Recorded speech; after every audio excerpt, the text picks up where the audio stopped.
न करता सरकारने घेतली? संजय राऊत काय म्हणताय यावरती सरकार चालू नसतं. बकवास माणूस आहे तो. सकाळी मी नेहमीच म्हणतो, गांजा लावून ते बोलत असतात. सरकार काय करतंय, सरकार ज्या पद्धतीत काम करतंय सर्वजण पाहतायत. शेवटच्या स्तरापर्यंत पोहोचण्याचा प्रयत्न सरकार करतंय. शिवसेना पक्ष म्हणून माननीय मुख्य नेते एकनाथ शिंदे साहेब यांच्या वतीने शिवसेनेच्या माध्यमातून त्यांनी आदेश दिलेले आहेत. प्रत्येक आमदार असेल, खासदार असेल, आमचे पदाधिकारी असतील, आमचे कार्यकर्ते असतील, मराठवाड्यामध्ये जालना असू द्या, बीड असू द्या, धाराशिव असू द्या, सोलापूर असू द्या, पूरग्रस्त भागामध्ये आमचा शिवसैनिक, आमचा पदाधिकारी फक्त कोरडी सहानुभूती घेण्याकरता किंवा फक्त ज्या पद्धतीने युबीटीने दौरा केला होता अशा पद्धतीत ते करत नाहीयेत. तर आमचा पदाधिकारी जीवनावश्यक वस्तू त्या ठिकाणी घेऊन त्या शेतकऱ्यापर्यंत पोहोचतोय. मग तांदूळ असतील, गहू असतील, तेल, तुरडाळ, चणाडाळ, साखर, पोहे, बेसन, मिरची पावडर, चहा पावडर, ब्लँकेट, साडी, सतरंजी, निरमा, कपडे धुण्याचे साबण, बिस्किट, फरसाण, म्हणजे जे जे आवश्यक वस्तू आहेत अशा सर्व वस्तू जवळजवळ 30 ते 35च्या वरती वस्तू त्या प्रत्येक कुटुंबाकरता घेऊन आमची माणसं लोकांपर्यंत पोहोचत आहेत. सध्या या परिस्थितीला सर्व अन्नधान्य वाहून गेलेलं आहे, घरातील कपडा लत्ता वाहून गेलेला आहे आणि या सामानाची गरज आहे. आमचा शिवसैनिक एकनाथ शिंदे साहेब यांच्या मार्गदर्शनाखाली आणि यांच्या नेतृत्वाखाली गाड्याच्या गाड्या आज या विभागामध्ये, या गावांमध्ये त्या ठिकाणी पोहोचलेले आहेत आणि यापुढे सुद्धा आणखीन गाड्या निघणार आहेत. त्याचं पूर्ण नियोजन ठाण्यातनं आम्ही करतोय. एकनाथ शिंदे साहेबांच्या मार्गदर्शनाखाली वेगवेगळ्या आमच्या तालुका प्रमुख असतील, शहर प्रमुख असतील, जिल्हा प्रमुख असतील, त्यांच्यावरती वेगवेगळ्या तालुक्यांच्या जबाबदाऱ्या आम्ही दिलेल्या आहेत आणि त्या जबाबदारीनुसार ती माणसं ती आपली जबाबदारी समजून त्या गावापर्यंत पोहोचण्याचं त्या ठिकाणी आम्ही काम करतोय. संजय राऊत आणि जे युबीटीचे आहेत त्याप्रमाणे फक्त बडबड म्हणण्याचं काम या ठिकाणी करत नाही आहेत. लोकांना ॲक्च्युअल मदत देण्याचा प्रामाणिकपणे प्रयत्न या ठिकाणी आम्ही करत आहोत. म्हणून मी उद्धव ठाकरे यांना म्हटलं होतं की तुम्ही जाताय बांधावर 5 रुपयाचा बिस्किटचा पुडा तरी घेऊन जा, परंतु एवढे निर्लज्ज माणसं आहेत. आम्ही सकाळी जायच्या अगोदर ट्विट केलं होतं, परंतु तो सुद्धा 5 रुपयाचा बिस्किटचा पुडा सुद्धा ते घेऊन जाऊ शकले नाहीत. या उलट संजय राऊत काजू बदाम त्या ठिकाणी खात होते. एवढी निर्लज्ज माणसं आहेत. ही लेना बँक आहे, देना बँक नाहीये. केवळ टीका करणं हा एकमेव उद्योग सरकार सरकार सरकार करणार आहे. परंतु इतके वर्ष आपण या लोकांच्या जीवावरती, या मराठवाडा असेल, मग संभाजीनगर, बीड असेल, जालना असेल, धाराशिव असेल, या शिवसेनेला सत्ता आणण्यामध्ये फार मोठा वाटा या मराठवाड्याचा आहे. मुंबई आणि कोकणानंतर जर शिवसेनेला कोणी साथ दिली तर मराठवाड्याने दिली, परंतु 5 रुपयाचा बिस्किटचा पुडा सुद्धा हे घेऊन जाऊ शकले नाहीत. केवळ एकनाथ शिंदेंवर टीका करणं हा एकमेव उद्योग यांचा राहिलेला आहे. सर, दसरा मेळावा या दसरा मेळाव्यामध्ये संजय राऊत यांनी टीका केलेली आहे की एकनाथ शिंदे यांनी हा दसरा मेळावा सुरत किंवा अहमदाबाद केला. या ठिकाणी संजय राऊत यांनी आम्हाला शहाणपणा शिकवण्यापेक्षा ज्या लोकांनी हिंदू हृदय सम्राट शिवसेना प्रमुख माननीय बाळासाहेब ठाकरे यांच्या विरोधात अत्यंत हीन भाषेत भाषणं केलेली आहेत, हीन भाषेमध्ये टीका केलेली आहे, त्या माणसांची भाषणं तुम्ही त्या दसरा मेळाव्याच्या शिवाजी पार्कवरनं ठेवता. माझ्या मते आम्हाला शहाणपण शिकवण्यापेक्षा हिरवा झेंडा लावून, काँग्रेसचा झेंडा लावून यांनी दसरा मेळावा जो आपण घेताय मुस्लिम वस्त्यांमधून काँग्रेसचे कार्यकर्ते यांना मिटिंगी घेतल्या जातात मुंबईत. काँग्रेसचे वॉर्ड अध्यक्ष, ब्लॉक अध्यक्ष, कारण यांच्याकडे माणसं येणार नाहीत. तो काँग्रेसच्या मिटिंगी चालू आहे शहर अध्यक्षांच्या, मुंबई अध्यक्षांच्या. त्या दसरा मेळाव्याकरता माणसं पाठवण्याकरता काँग्रेसचे वॉर्ड अध्यक्ष मिटिंग घेत आहेत आणि काँग्रेसच्या कार्यकर्त्यांना त्या दसरा मेळाव्यामध्ये जाण्याकरता कंपल्शन केले जाते. यापेक्षा मोठे दुर्भाग्य कुठले? एवढी वाईट अवस्था उभाटावर आलेली आहे. शिवसेनेच्या माध्यमातून मदत जी आहे ती पुरवली जाते, अशा प्रकारे हे नियोजन असणार आहे. कारण या आधी ठाण्याचे मुंबई असेल या ठिकाणी मी तुम्हाला सांगितलं जवळजवळ 30 ते 35 जीवनावश्यक वस्तू असतील. त्याच्यामध्ये कपडे आहेत, झोपण्याचं सामान आहे, कपड्या धुण्याचा साबण असेल, ते गहू तांदूळ तेल बेसन वगैरे अशा वस्तू, जीवनावश्यक असणाऱ्या कपडे ब्लँकेट्स अशा सर्व प्रकारच्या वस्तू या ठिकाणी प्रथम आम्ही लोकांपर्यंत पोहोचवतोय. पाण्यामध्ये सगळं वाहून गेलेलं आहे आणि सध्या या सगळ्याची गरज आहे. सरकारी माध्यमातून सुद्धा ज्या काही मदत मिळणार आहे त्याचा फॉलोअप आमचे पदाधिकारी करतात.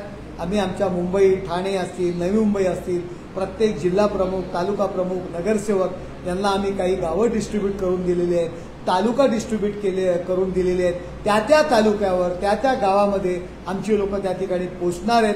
ते त्या ठिकाणी मदत घेऊन जाणार आहेत. त्या गावातील लोकांची गरज काय, निकडीची गरज काय, त्याची संपूर्ण माहिती घेऊन एकनाथ शिंदे साहेबांशी आम्ही कोऑर्डिनेट करून त्या गावामध्ये त्यांच्या दुःखावरती फुंकर मारण्याचा प्रामाणिकपणे, आम्ही त्यांचं दुःख कमी करण्याचा प्रामाणिकपणे प्रयत्न शिवसेनेमार्फत एकनाथ शिंदे साहेब यांच्या मार्गदर्शनाखाली आम्ही करणार आहोत.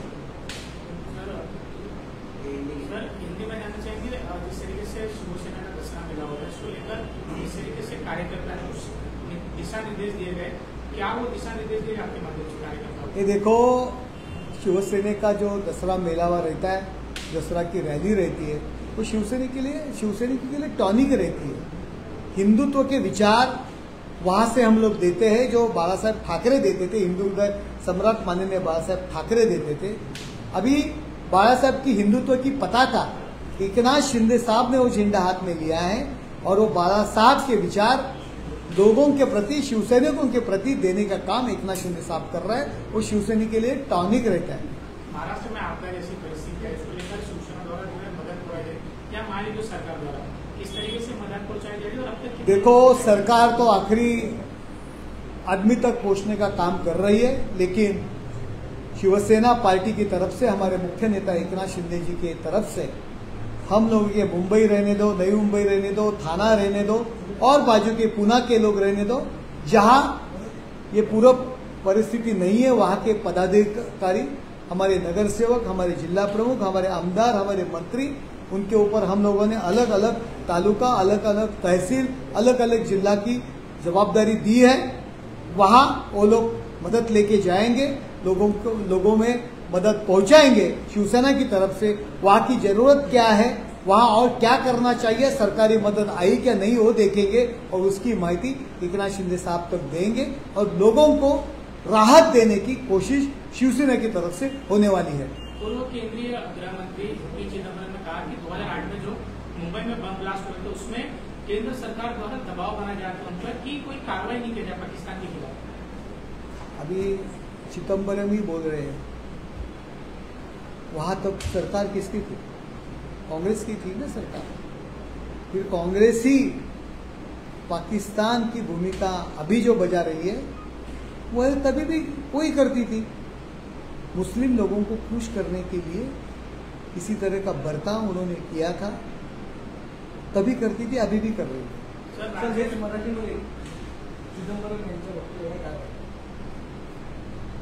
आजही आपण पाहिलं तर राहुल गांधी पाकिस्तानच्या प्रवक्त्याप्रमाणे भाषा करत आहेत, भारतीय सैन्याच्या कामगिरीवरती अविश्वास दाखवत आहेत, आपली विमानं किती पाडली हा प्रश्न विचारत आहेत. सैन्यावरती राजकारणाकरता अविश्वास दाखवणारी ही पहिली वेळ नाहीये.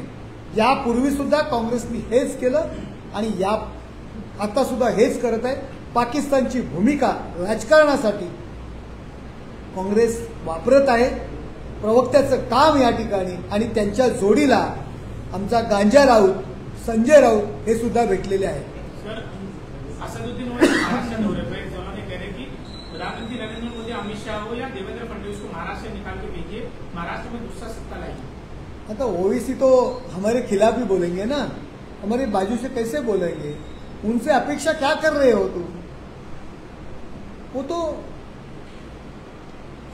मोदी साहब, अमित भाई शाह पाकिस्तान के खिलाफ जंग लड़ रहे हैं, तो उनकी बाजू तो नहीं लेंगे ना, उनके खिलाफ ही बोलेंगे. उसमें अलग क्या है? प्रधानमंत्री नरेंद्र मोदी जी ने इसका स्वागत किया है कि डोनाल्ड ट्रंप ने जिस तरीके से इजराइल और फिलिस्तीन का जो युद्ध रुका है उसको लेकर प्रधानमंत्री ने स्वागत किया है. वही अबू आजमी कह रहे हैं कि देश का ऐसा पहला प्रधानमंत्री. ये देखो, पंतप्रधान नरेंद्र मोदी और अबू आजमी, क्या कंपैरिजन आप कर रहे हैं? मोदी साहब के बयान के ऊपर अबू आजमी अगर कुछ बयान करेगा उसके ऊपर हम लोग प्रतिक्रिया देंगे. इतना अबू आजमी बड़ा नहीं है. उनका ऐसा कहना है कि इसके अबू मोदी जी के बयान के ऊपर अगर अबू आजमी प्रतिक्रिया देने वाले हैं तो अबू आजमी की हैसियत नहीं है उसके ऊपर बोलने की. यही मेरी प्रतिक्रिया है. दो ठाकरे बंधु इस बार दसरा में लाओगे एक साथ आने वाले? क्या क्या दो ठाकरे एकत्र येण्याची शक्यता आहे. त्याच ठिकाणी युतीची देखील घोषणा होण्याची शक्यता सांगितली. आज सूचक वक्तव्य केले संजय राऊतांनी की एकत्र येऊ शकतात. ते आधीच एकत्र- पण आम्ही तर गेल्या 2 महिने ऐकतो एकत्र आलेले आहेत म्हणून. अजून काही संशय आहे का? मेळावा कदाचित उद्धव ठाकरे यांच्या मेळाव्याला गर्दी होत नाही याकरता बहुधा अशा पद्धतीच्या बातम्या पसरवल्या जातात की राजसाहेब येणार आहेत. मग राजसाहेब येणार असतील तर मनसेचे सैनिक सुद्धा येतील.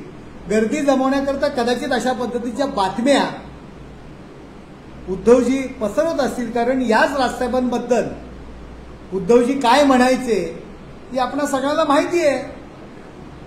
त्याच्यामुळे कदाचित उद्धवजी हे मान्य करतात की लोकांचा जो त्यांना पाठिंबा होता, लोकाधार होता, तो संपलेला आहे. म्हणून ते राज ठाकरे राजसाहेबांची बातमी लोकांमध्ये पसरवत असतील. म्हणजे मनसेचे सैनिक सुद्धा त्या मेळाव्याला येतील आणि त्या रिकाम्या खुर्च्या भरतील. कदाचित याकरता अशा पद्धतीचा प्रचार ते करत असतील. तमिलनाडु में जिस तरीके से आपदा आई उसको लेकर अरे महाराष्ट्र का पूछो ना. ये बताइए, दूसरा बता दीजिए, उद्धव ठाकरे और राज ठाकरे आने एक साथ आने वाले. उद्धव जी ठाकरे जी का जनाधार खत्म हुआ है. शिवाजी पार्क में वो भर नहीं सकते क्योंकि जो उनकी शिल्लक सेना के लोग हैं वो वहां आते नहीं. तो राज साहब ठाकरे जी का अगर नाम का बवाल करेंगे तो मनसे के सैनिक वहां आएंगे और वो भीड़ इकट्ठा करने के लिए शायद इसी तरह का प्रयोग वो कर रहे हैं.